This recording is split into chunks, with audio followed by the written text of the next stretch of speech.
ఇక్కడ దాకా తీసుకొచ్చి ఇల్లీగల్. ఇప్పుడు మేము ఆ కన్సర్న్ ఆఫీసర్ని ఇందాక అడగడం జరిగింది. శ్రీహరి గారిని ఈ కేసులో ముద్దాయిని చట్టపరంగా నాకు ఇచ్చినటువంటి హక్కు ప్రకారం ఆయన మీట్ అయ్యి మాట్లాడాలని చాలా దూరం రిక్వెస్ట్ చేసుకోవడం జరిగింది. వారందుకు తిరస్కరించి వెళ్ళిపోయినారు. ఒక ఆఫీసర్ చెప్తాడు, మీకై మీరు నిర్దోషులు అని ప్రూవ్ చేసుకోవాలని చెప్తుంటే ఎక్కడికి తీసుకుపోతున్నారు ఈ రాజ్యాన్ని, ఎక్కడ తీసుకుపోతున్నారు ఈ చట్టాన్ని? నేను నిర్దోషిని ప్రూవ్ చేసుకోవాలంటున్నా, మీరు నన్ను దోషాన్ని ప్రూవ్ చేసుకోవాల్సినటువంటి బాధ్యత నుంచి మీరు తప్పించుకొని ముద్దాయి నేను నిర్దోషాన్ని ప్రూవ్ చేసుకునే పరిస్థితికి రాష్ట్ర న్యాయ వ్యవస్థను తీసుకొచ్చారంటే వాళ్ళు. దీనికి ఇంకా మనం మాటలు రావటంలా. ఇంకా ఒక్కటి గుర్తుపెట్టుకోండి, భారతదేశంలో ఆంధ్రప్రదేశ్లో న్యాయ వ్యవస్థ చాలా గట్టిగా ఉంది కాబట్టి గౌరవ కోర్టులు వారు చాలా పద్ధతిగా పర్ఫెక్ట్గా లా ఫాలో అవుతున్నారు కాబట్టి మాత్రమే సామాన్యుడు ఈ రాష్ట్రంలో బ్రతకగలుచున్నాడు.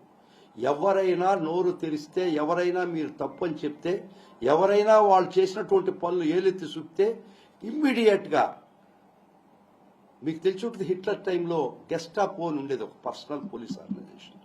వాళ్ళు హిట్లర్కి ఏ వ్యతిరేకం మాట్లాడినా ఇమీడియట్గా వచ్చి పట్టకపోయి వాళ్ళు చిత్రహింసలు పెట్టేవాళ్ళు. కానీ ప్రస్తుతానికి మటుకు గిరీష్ మటుకు చిత్రహింసలు పెట్టినట్టు లేదు. శ్రీహరి గారిని ఉదయం అరెస్ట్ చేసి తీసుకొచ్చారు, ఇంకా ప్రొడ్యూస్ చేయలేదు. A1కి గౌరవ న్యాయస్థానం సెల్ఫ్ బార్న్ మీద బెయిల్ ఇవ్వడం జరిగింది. అంటే గౌరవించండి. 111 అనే సెక్షన్ పెట్టి లైఫ్ పనిష్మెంట్ అని పెట్టారంటే ఎంత దుర్మార్గమైనటువంటి వాళ్ళ యొక్క ఆలోచన విధానం. మిమ్మల్ని గురించి ఎవరు ఏవి మాట్లాడినా పాలసీ మీద మాట్లాడు, మీ ప్రవర్తన మీద మాట్లాడండి, ఏం మాట్లాడినా గొంతు నొక్కే పరిస్థితి మీరు తెస్తున్నారు. ఇది ఎక్కడ దాకా తీసుకుపోతారో అది మీకు ఫైనల్గా మీ చేతిలోనే ఉంది. ఇళ్ళగానే పండగ కాదు సుమా. ఈరోజు ఒక వ్యవస్థల్ని, పోలీసు వ్యవస్థలు మీ గుప్పిట్లో పెట్టుకొని ఏ ఒక్క ఇన్నోసెంట్ పర్సన్ మీరు పెట్టి హింసల ప్రతి ఒక్కటి దేవుడు రికార్డ్ చేసి పెట్టుంటాడు. కాబట్టి ఈ విధమైన ప్రవర్తన మానుకోండి. 2 సంవత్సరాలు మీ రాక్షస రాజ్యం, మీ కర్కశమైనటువంటి హృదయం ప్రజలందరికీ తెలిపారు.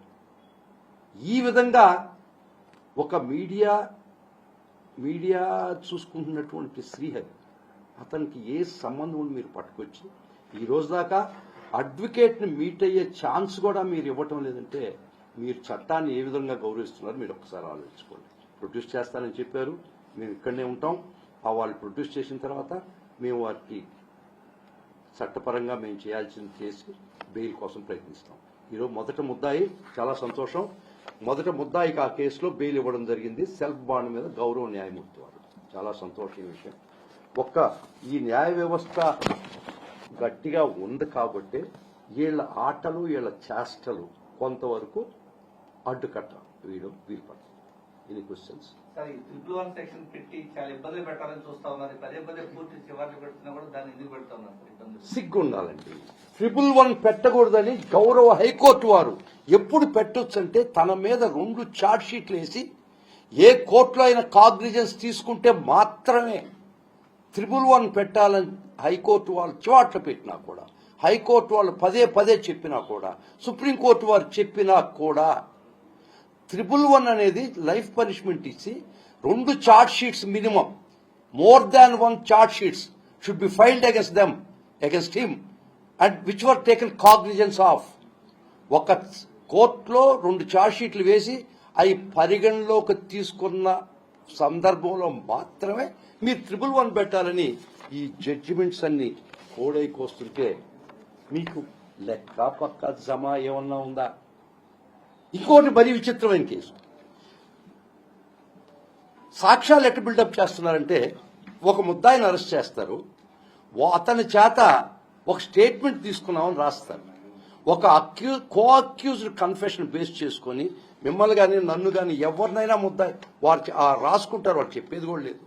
ఆ విధంగా ఆ కో అక్యూజ్డ్ కన్ఫెషన్ బేస్ చేసుకొని వాళ్ళు ముద్దాయిని చేస్తున్నారంటే ఖచ్చితంగా విల్ ఫైట్ అగేన్స్ట్ దట్. ఈ విధమైనటువంటి ప్రక్రియ వాళ్ళు చేసే ప్రక్రియలు ఖచ్చితంగా ఆపుతాం. సెక్షన్ 24, 25, 26 ఎవిడెన్స్ యాక్ట్ ప్రకారం ఖచ్చితంగా ఒక ముద్దాయి చెప్పినటువంటి స్టేట్మెంట్తో నీ కస్టడీలో ఉన్నటువంటి ముద్దాయి ఎవరినైనా ముద్దాయి చేస్తే అది చెల్లదు, అది సాక్ష్యం కాదని సుప్రీంకోర్టు చాలా సందర్భాల్లో చెప్పింది. అయినా వీళ్ళకి లెక్కలేదు, సుప్రీంకోర్టు లెక్కలేదు, హైకోర్టు లెక్కలేదు, రాజ్యాంగం అంటే గౌరవం లేదు. వీళ్ళకి సపరేట్ ఒక రాజ్యాంగం కింద పనిచేస్తున్నారు. ఈ ఆంధ్ర రాష్ట్రానికి సపరేట్గా ఒక రాజ్యాంగం రాసుకున్నారు వీళ్ళు.